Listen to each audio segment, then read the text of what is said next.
Hello ಎಲ್ಲರಿಗೂ Lakshmi family ಝೋನ್ಗೆ ಸ್ವಾಗತ. ಈ ವಿಡಿಯೋದಲ್ಲಿ ನಾವು ನೋಡ್ತಾ ಇರೋ ಪ್ಲೇಸ್ ಬೆಂಗಳೂರಿಂದ 145 ಕಿಲೋಮೀಟರ್ ದೂರದಲ್ಲಿರೋ ಹಾಸನ್ ಡಿಸ್ಟಿಕ್ ಗೆ ಸೇರಿರೋ ಚನ್ನರಾಯಪಟ್ಟಣದಲ್ಲಿ ಇರೋ ಶ್ರವಣಬೆಳಗೊಳದಲ್ಲಿರೋ ಗೊಮ್ಮಟೇಶ್ವರ ಬಾಹುಬಲಿ ಸ್ಟ್ಯಾಚ್ಯೂನ ನೋಡಕ್ಕೆ ಹೋಗ್ತಾ ಇರೋದು. ಬನ್ನಿ, ಬೆಂಗಳೂರಿಂದ ಬಸ್ ಕನೆಕ್ಟಿವಿಟಿನ ಯೂಸ್ ಮಾಡ್ಕೊಂಡು ಹೆಂಗೆ ಶ್ರವಣಬೆಳಗೊಳನ ಒನ್ ಡೇ ಟ್ರಿಪ್ ಆಗಿ ಹೋಗಿ ನೋಡ್ಕೊಂಡು ಬರೋದು ಅಂತ ತಿಳಿಸ್ಕೊಡ್ತೀನಿ. ಮತ್ತೆ ಅಲ್ಲಿ ಯಾವ ಯಾವ ಪ್ಲೇಸಸ್ ನ ಕವರ್ ಮಾಡೋದು ಅಂತಾನು ನೋಡೋಣ. ವಿಡಿಯೋ ಸ್ಟಾರ್ಟ್ ಮಾಡೋಕ್ಕಿಂತ ಮುಂಚೆ ನಮ್ ಚಾನಲ್ಗೆ ಯಾರೆಲ್ಲ ಸಬ್ಸ್ಕ್ರೈಬ್ ಆಗಿಲ್ಲ ಸಬ್ಸ್ಕ್ರೈಬ್ ಮಾಡೋದು ಮರಿಬೇಡಿ. ನಾವಿವಾಗ ಬೆಂಗಳೂರು ಬಸ್ ಟರ್ಮಿನಲ್ 2 ಅಲ್ಲಿ ಇದೀವಿ. ಶ್ರವಣಬೆಳಗೊಳಗೆ ಬೆಂಗಳೂರಿಂದ ಡೈರೆಕ್ಟ್ ಬಸ್ ತುಂಬಾ ಇಲ್ಲ, ಸೊ ಅದರಿಂದ ಶ್ರವಣಬೆಳಗೊಳದಿಂದ ಬರೀ 12 ಕಿಲೋಮೀಟರ್ ದೂರದಲ್ಲಿರೋ ಚನ್ನರಾಯಪಟ್ಟಣಗೆ ಹೋಗ್ತಿದೀವಿ. ಬೆಂಗಳೂರಿಂದ ಚನ್ನರಾಯಪಟ್ಟಣಗೆ ತುಂಬಾ ಬಸ್ ಕನೆಕ್ಟಿವಿಟಿ ಇದೆ. ಧರ್ಮಸ್ಥಳ, ಹಾಸನ್ ಬಸ್ಸಸ್ ಎಲ್ಲಾನು ಚನ್ನರಾಯಪಟ್ಟಣಗೆ ಹೋಗ್ಬಿಟ್ಟೆ ಹೋಗುತ್ತೆ. ಮತ್ತೆ ಡೈರೆಕ್ಟ್ ಚನ್ನರಾಯಪಟ್ಟಣಗೆ ಹೋಗೋ ಬಸ್ಸಸ್ ಕೂಡ ನಮಗೆ ಸಿಗುತ್ತೆ.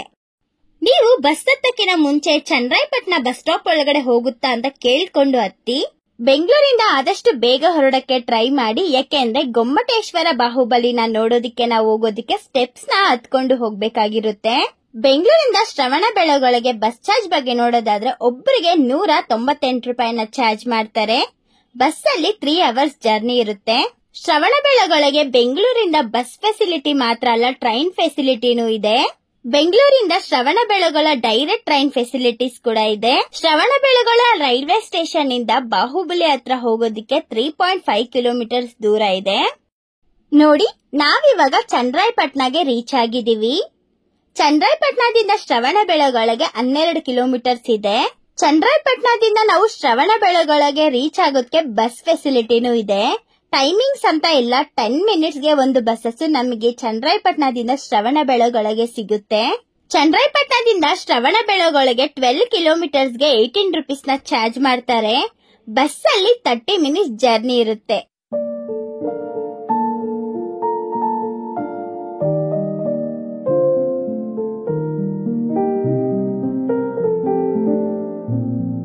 ಬಸ್ ನಮ್ಮನ್ನ ಶ್ರವಣಬೆಳಗೊಳ ಬಸ್ ಸ್ಟಾಪ್ ಒಳಗಡೆನೆ ಬಿಡುತ್ತೆ.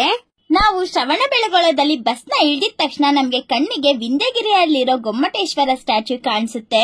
ಬಟ್ ತುಂಬಾ ಕ್ಲಿಯರ್ ಆಗಿ ಕಾಣಿಸಲ್ಲ, ಬರೀ ತಲೆ ಮಾತ್ರ ನಮ್ಗೆ ಇವಾಗ ಕಾಣಿಸ್ತಾ ಇದೆ.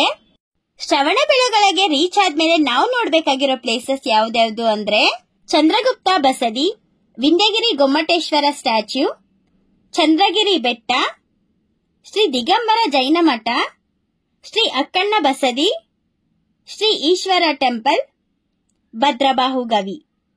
ನಾವು ಈ ವಿಡಿಯೋದಲ್ಲಿ ಶ್ರವಣಬೆಳಗೊಳದಲ್ಲಿ ಈ ಎಲ್ಲಾ ಪ್ಲೇಸಸ್ ಗಳನ್ನು ಕವರ್ ಮಾಡ್ತಿದೀವಿ. ನಾವಿವಾಗ ಬಸ್ ಸ್ಟಾಪ್ ಇಂದ ಆಚೆ ನಡ್ಕೊಂಡು ಹೋಗ್ಬೇಕಾದ್ರೆ ನಮ್ ಲೆಫ್ಟ್ ಸೈಡ್ ಗೆ ಚಂದ್ರಗಿರಿ ಬೆಟ್ಟ ಸಿಗುತ್ತೆ, ಮತ್ತೆ ನಮ್ ರೈಟ್ ಸೈಡ್ ಗೆ ವಿಂಧ್ಯಗಿರಿ ಬೆಟ್ಟ ಸಿಗುತ್ತೆ. ಫಸ್ಟ್ ನಾವು ನಮ್ಮ ಲೆಫ್ಟ್ ಸೈಡ್ ಗೆ ಇರೋ ಚಂದ್ರಗಿರಿ ಬೆಟ್ಟಕ್ಕೆ ನಾವಿವಾಗ ಹೋಗ್ತಾ ಇದೀವಿ. ಚಂದ್ರಗುಪ್ತ ಮೌರ್ಯ ಅವರು ಇಲ್ಲಿ ವಾಸಿಸಿದ್ದು ಮತ್ತು ತಪಸ್ಸು ಮಾಡಿದ ಮೊದಲನೇ ಋಷಿ. ಅದರಿಂದ ಈ ಸಣ್ಣ ಬೆಟ್ಟಕ್ಕೆ ಚಂದ್ರ ಅಂತ ಹೆಸರು ಬಂತು. ಕಲ್ಬಪ್ಪು ಅನ್ನೋದು ಈ ಬೆಟ್ಟದ ಹಳೆ ಹೆಸರು. ನಾವು ಒಳಗಡೆ ಹೋಗ್ತಾ ಇದ್ದಂಗೆ ನಮ್ಮ ರೈಟ್ ಸೈಡ್ ಗೆ ಲಗೇಜ್ ಮತ್ತೆ ಸ್ಲಿಪ್ಪರ್ ಕೌಂಟರ್ ಸಿಕ್ತು. ಇಲ್ಲಿ ಒಂದು ಬ್ಯಾಗ್ ಗೆ 10 ರೂಪೀಸ್ ನ ಚಾರ್ಜ್ ಮಾಡ್ತಾರೆ. ಬೆಟ್ಟದ ಮೇಲೆ ಹೋಗೋದಿಕ್ಕೆ ನಮ್ಗೆ ಯಾವುದೇ ತರ ಫುಡ್ ಮತ್ತೆ ಸ್ನಾಕ್ಸ್ ಐಟಮ್ಸ್ ನ ಕ್ಯಾರಿ ಮಾಡೋದಿಕ್ಕೆ ಬಿಡಲ್ಲ, ಸೊ ನಾವು ಇಲ್ಲೇ ಲಗೇಜ್ ಕೌಂಟರ್ ಅಲ್ಲಿ ಇಟ್ಬಿಟ್ಟು ಹೋಗ್ಬೇಕಾಗುತ್ತೆ. ಈ ಚಂದ್ರಗಿರಿ ಬೆಟ್ಟದಲ್ಲಿ 200 ಸ್ಟೆಪ್ಸ್ ಗಳು ಇದಾವೆ. ಇನ್ನ ಒಂದು ಇಂಪಾರ್ಟೆಂಟ್ ವಿಷಯ ಏನು ಅಂತ ಅಂದ್ರೆ ನಾವು ಬೆಟ್ಟನ ಬರೀ ಕಾಲಲ್ಲೇ ನಡಿಬೇಕು. ನಾವಿವಾಗ ನಿಂತಿರೋದು ಚಂದ್ರಗಿರಿ ಬೆಟ್ಟದಲ್ಲಿ. ಚಂದ್ರಗಿರಿ ಬೆಟ್ಟನ ಚಿಕ್ಕ ಬೆಟ್ಟ ಅಂತಾನು ಕರೀತಾರೆ. ಮತ್ತೆ ನಮ್ಮ ಆಪೋಸಿಟ್ ಅಲ್ಲಿ ಇರೋದು ವಿಂಧ್ಯಗಿರಿ ಬೆಟ್ಟ, ಇದು ದೊಡ್ಡ ಬೆಟ್ಟ ಅಂತಾನು ಕರೀತಾರೆ. ಈ 2 ಬೆಟ್ಟಗಳ ಮಧ್ಯೆ ನಾವು ಬಿಳಿ ಕೊಳವನ್ನು ಸಹ ನೋಡ್ತೀವಿ. ಈ ಕೊಳದಿಂದಲೇ ಈ ಪ್ರದೇಶಕ್ಕೆ ಶ್ರವಣಬೆಳಗೊಳ ಅಂತ ಹೆಸರು ಬಂತು. ಬೆಳಕೊಳ ಅಂತ ಅಂದ್ರೆ ಬಿಳಿಯ ಕೊಳ ಅಂತ ಅರ್ಥ. ನಾವು ಸ್ವಲ್ಪ ಸ್ಟೆಪ್ಸ್ ನ ಹತ್ಕೊಂಡು ಬಂದಿದ ತಕ್ಷಣ ಇಲ್ಲಿ ಕುಂದಾಕುಂದರ ಚರಣಕ್ಕೆ ದಾರಿ ಅಂತ ಬರ್ದಿದ್ದಾರೆ. ಈಗ ಅಲ್ಲಿಗೆ ಹೋಗ್ತಾ ಇದೀವಿ. ಈ ಚಂದ್ರಗಿರಿ ಬೆಟ್ಟಕ್ಕೆ ತುಂಬಾ ಕಮ್ಮಿ ಜನ ಹೋಗ್ತಾರೆ. ಬರೀ ವಿಂಧ್ಯಗಿರಿ ಬೆಟ್ಟದಲ್ಲಿ ಇರೋ ಬಾಹುಬಲಿ ಸ್ಟ್ಯಾಚ್ಯೂನ ನೋಡ್ಕೊಂಡು ರಿಟರ್ನ್ ಆಗೋರು ತುಂಬಾ ಜನ ಇರ್ತಾರೆ. ನೀವು ನೆಕ್ಸ್ಟ್ ಟೈಮ್ ಏನಾದ್ರೂ ಹೋಗೋದಾದ್ರೆ ಆ ಮಿಸ್ಟೇಕ್ ನ ಮಾಡಬೇಡಿ. ಈ ಚಂದ್ರಗಿರಿ ಬೆಟ್ಟದಲ್ಲಿ ಕಟ್ಟಿರುವ ಬಸತಿಗಳು 1300 ವರ್ಷ ಹಳೆಯದು ಗೊಮ್ಮಟೇಶ್ವರ ಸ್ಟ್ಯಾಚ್ಯೂಗಿಂತ. ಈ ಶ್ರವಣಬೆಳಗೊಳ ಸುಮಾರು 2300 ವರ್ಷ ಇತಿಹಾಸ ಇದೆ. ನೋಡಿ, ನಾವಿವಾಗ ಚಂದ್ರಗಿರಿ ಬೆಟ್ಟದ ಮೇಲಿರುವ ಬಸತಿಗಳ ಹತ್ರ ಬಂದಿದೀವಿ. ಈ ಚಂದ್ರಗಿರಿ ಬೆಟ್ಟದ ಮೇಲೆ ಸುಮಾರು 14 ಬಸತಿಗಳು ಮತ್ತು ಅಪೂರ್ವವಾದ ಶಾಸನಗಳು ನಾವಿಲ್ಲಿ ನೋಡ್ತೀವಿ. ಈ ವಿಗ್ರಹ ಬಾಹುಬಲಿಯ ಅಣ್ಣ ಆಗಿರೋ ಭರತ ಅವರದು ಅಂತ ಹೇಳ್ತಾರೆ. ಈ ಚಂದ್ರಗಿರಿ ಬೆಟ್ಟದಲ್ಲಿರೋ ಎಲ್ಲಾ ಬಸತಿಗಳು ಮತ್ತು ಶಿಲಾಶಾಸನಗಳನ್ನ ನೋಡೋ ಅಷ್ಟರಲ್ಲಿ ನಮಗೆ 1.5 ಅವರಿಂದ 2 ಅವರ್ ಟೈಮ್ ಬೇಕಾಗುತ್ತೆ. ಚಂದ್ರಗಿರಿ ಬೆಟ್ಟದಲ್ಲಿರೋ 14 ಬಸತಿಗಳಲ್ಲಿ ಈ ಚಂದ್ರಗುಪ್ತ ಬಸತಿ ತುಂಬಾ ಹಳೇದು ಮತ್ತೆ ಚಿಕ್ಕದು. ಈ ಚಂದ್ರಗಿರಿ ಬೆಟ್ಟದ ಮೇಲೆ ನೋಡ್ಬೇಕಾಗಿರೋ ಇನ್ನೊಂದು ಪ್ಲೇಸ್ ಅಂದ್ರೆ ಭದ್ರಬಾಹು ಗವಿ. ಈ ಭದ್ರಬಾಹು ಗವಿಗೆ ಸ್ವಲ್ಪ ದೂರ ನಡ್ಕೊಂಡು ಹೋಗ್ಬೇಕು. ಈ ಭದ್ರಬಾಹು ಗವಿಯಲ್ಲಿ ಚಂದ್ರಗುಪ್ತ ಹಾಗೂ ಅವರ ಗುರುಗಳಾದ ಭದ್ರಬಾಹು ಮುನಿಗಳು ಈ ಗುಹೆ ಒಳಗಡೆ ದೇಹತ್ಯಾಗನ ಮಾಡಿದ್ರು. ಈ ಗುಹೆಯಲ್ಲಿ ನಾವು ಭದ್ರಬಾಹು ಮುನಿಗಳ ಪಾದಚರಣೆ ಕೂಡ ನೋಡ್ತೀವಿ. ನಾವು ಚಂದ್ರಗಿರಿ ಬೆಟ್ಟದಲ್ಲಿರುವ ಎಲ್ಲಾ ಬಸತಿಗಳನ್ನ ಮುಗಿಸ್ಕೊಂಡು ಈಗ ವಿಂಧ್ಯಗಿರಿ ಬೆಟ್ಟದಲ್ಲಿರುವ ಗೊಮ್ಮಟೇಶ್ವರನ ನೋಡಕ್ಕೆ ಹೋಗ್ತಾ ಇದೀವಿ. ಚಂದ್ರಗಿರಿ ಬೆಟ್ಟದಿಂದ ಇಳ್ಕೊಂಡು ರೋಡ್ ಕ್ರಾಸ್ ಮಾಡ್ಕೊಂಡು ನಾವು ಬಂದಿದ ತಕ್ಷಣ ನಮ್ಗೆ ಈ ಚಾವುಂಡರಾಯನ ಉದ್ಯಾನವನ ಸಿಗುತ್ತೆ. ಇಲ್ಲಿ ಬೇಕಾದ್ರೆ ಸ್ವಲ್ಪ ಹೊತ್ತು ಕುತ್ಕೊಂಡು ರೆಸ್ಟ್ ಮಾಡ್ಕೊಂಡು ಏನಾದ್ರು ತಗೊಬಂದಿರೋ ತಿನ್ಕೊಂಡು ನೀವು ಮುಂದೆ ಹೋಗ್ಬೋದು. ವಿಂಧ್ಯಗಿರಿ ಬೆಟ್ಟಕ್ಕೆ ಹೋಗಕ್ಕಿಂತ ಮುಂಚೆ ನಮಗೆ ಬೇಳಿಕೊಳ ಸಿಗುತ್ತೆ. ಅಲ್ಲಿ ಒಳಗಡೆ ಹೋಗ್ಬಿಟ್ಟು ನಾವು ಮೀನುಗಳ ಜೊತೆ ಸ್ವಲ್ಪ ಹೊತ್ತು ಟೈಮ್ ಸ್ಪೆಂಡ್ ಮಾಡ್ಬಿಟ್ಟು ಅದಾದ್ಮೇಲೆ ನಾವು ವಿಂಧ್ಯಗಿರಿಗೆ ಹೋಗ್ಬೋದು.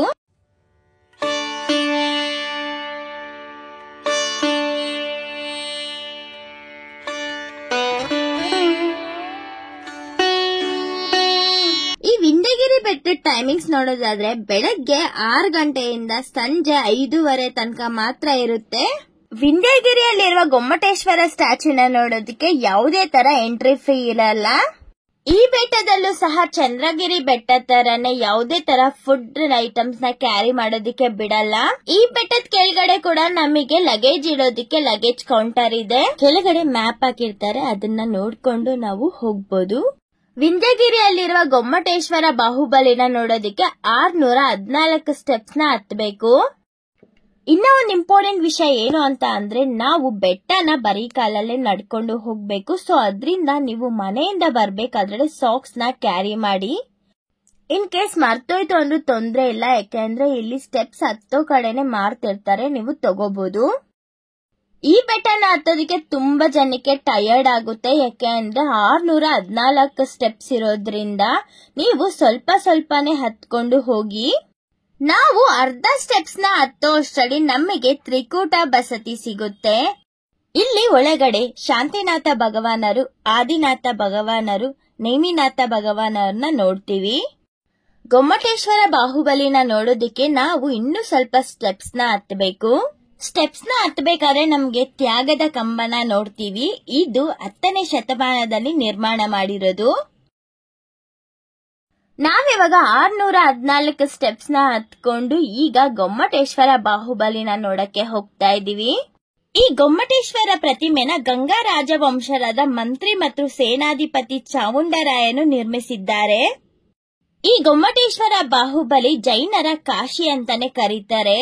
ಈ ಗೊಮ್ಮಟೇಶ್ವರ ಪ್ರತಿಮೆ ನಮಗೆ ಶಾಂತಿ, ಅಹಿಂಸೆ, ತ್ಯಾಗ ಮತ್ತು ಸರಳ ಜೀವನ ಬಗ್ಗೆ ಸೂಚಿಸುತ್ತೆ. ಈ ಗೊಮ್ಮಟೇಶ್ವರ ಬಾಹುಬಲಿ 57 ಅಡಿ ಎತ್ತರದ ಏಕಶಿಲೆಯ ಪ್ರತಿಮೆ. ಇದು ಗ್ರಾನೈಟ್ ಕಲ್ಲಲ್ಲಿ ಕೆತ್ತಲಾಗಿದೆ. ನಾವು ಗೊಮ್ಮಟೇಶ್ವರ ಬಾಹುಬಲಿನ ನೋಡ್ಕೊಂಡು ಕೆಳಗಡೆ ಇಳಿದು ಈಗ ಮಠಕ್ಕೆ ಹೋಗ್ತಾ ಇದೀವಿ. ವಿಂಧ್ಯಗಿರಿ ಬೆಟ್ಟದ ಎಂಟ್ರೆನ್ಸ್ ಇಂದ ಈ ಮಠಕ್ಕೆ ಬರೀ 5 ನಿಮಿಷ ನಡ್ಕೊಂಡು ಹೋಗೋ ದೂರದಲ್ಲಿರುತ್ತೆ. ಶ್ರೀ ದಿಗಂಬರ ಜೈನ ಮಹಾಸಂಸ್ಥಾನ ಮಠ, ಇದು ಜೈನರ ಆಶ್ರಮ ಅಂತಾನು ಕರಿತೀವಿ. ಇಲ್ಲಿ ನಾವು ಹಳೆ ಪೇಂಟಿಂಗ್ಸ್, ಸಂಸ್ಕೃತ್ ಪಾಠಶಾಲಾನ ನೋಡ್ತೀವಿ. ಚಂದ್ರಗಿರಿ ಬೆಟ್ಟದಲ್ಲಿ ಇರುವ 14 ಬಸತಿಗಳಲ್ಲಿ ಇರೋರ್ನ ನಾವಿಲ್ಲಿ ನೋಡ್ತೀವಿ.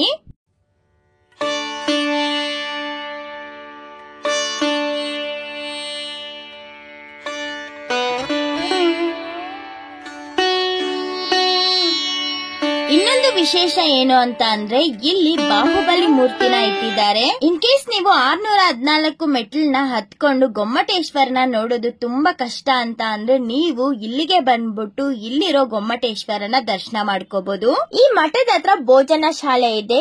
ಇಲ್ಲಿ ಬೆಳಿಗ್ಗೆ 7 ಗಂಟೆಯಿಂದ 9 ಗಂಟೆ ತನಕ ತಿಂಡಿ ಇರುತ್ತೆ. ಮತ್ತೆ ಮಧ್ಯಾಹ್ನ 12:30 2:30 ತನಕ ಊಟದ ವ್ಯವಸ್ಥೆ ಇರುತ್ತೆ. ಮತ್ತೆ ಸಂಜೆ 4:15 6 ಗಂಟೆ ತನಕ ಊಟ ಇರುತ್ತೆ. ನಾವು ಊಟ ಮಾಡ್ಕೊಂಡು ಈಗ ಅಕ್ಕಣ್ಣ ಬಸದಿಗೆ ಹೋಗ್ತಾ ಇದೀವಿ. ಈ ಬಸದಿನ್ನು ಬರೀ 5 ನಿಮಿಷ ನಡ್ಕೊಂಡು ಹೋಗೋ ದೂರದಲ್ಲಿ ಇರುತ್ತೆ. ನಾವು ಬರೋ ಅಷ್ಟರಲ್ಲಿ ಈ ಅಕ್ಕಣ್ಣ ಬಸದಿನ ಕ್ಲೋಸ್ ಮಾಡ್ಬಿಟ್ಟಿದ್ರು. ಈ ಶ್ರವಣಬೆಳಗೊಳದಲ್ಲಿರುವ ಎಲ್ಲಾ ಪ್ಲೇಸಸ್ ಸಂಜೆ 6 ಗಂಟೆಗೆ ಕ್ಲೋಸ್ ಮಾಡ್ತಾರೆ. ಈ ಅಕ್ಕಣ್ಣ ಟೆಂಪಲ್ ಪಕ್ಕದಲ್ಲೇ ನಮ್ಗೆ ಈಶ್ವರ ಟೆಂಪಲ್ ಕೂಡ ಇದೆ. ನೀವ್ ಇನ್ ಕೇಸ್ ಶ್ರವಣಬೆಳಗೊಳಗೆ ಹೋದ್ರೆ ಈ 2 ಪ್ಲೇಸಸ್ ನ ಮಾತ್ರ ಮಿಸ್ ಮಾಡ್ದಂಗೆ ನೋಡ್ಕೊಂಡು ಬನ್ನಿ. ನಾವಿವಾಗ ಇಲ್ಲಿಂದ ಬಸ್ ಸ್ಟಾಪ್ಗೆ ಹೋಗ್ಬಿಟ್ಟು ಅಲ್ಲಿಂದ ಬೆಂಗಳೂರಿಗೆ ರಿಟರ್ನ್ ಆಗ್ತೀವಿ. ಯಾರಿಗೆಲ್ಲ ಈ ವಿಡಿಯೋ ಇಷ್ಟ ಆಯ್ತು ಲೈಕ್ ಮಾಡಿ, ಶೇರ್ ಮಾಡಿ, ಕಮೆಂಟ್ ಮಾಡಿ. ಇದೇ ತರ ವಿಡಿಯೋಸ್ಗೋಸ್ಕರ ನಮ್ ಚಾನೆಲ್ಗೆ ಸಬ್ಸ್ಕ್ರೈಬ್ ಮಾಡೋದು ಮರಿಬೇಡಿ. Thank you.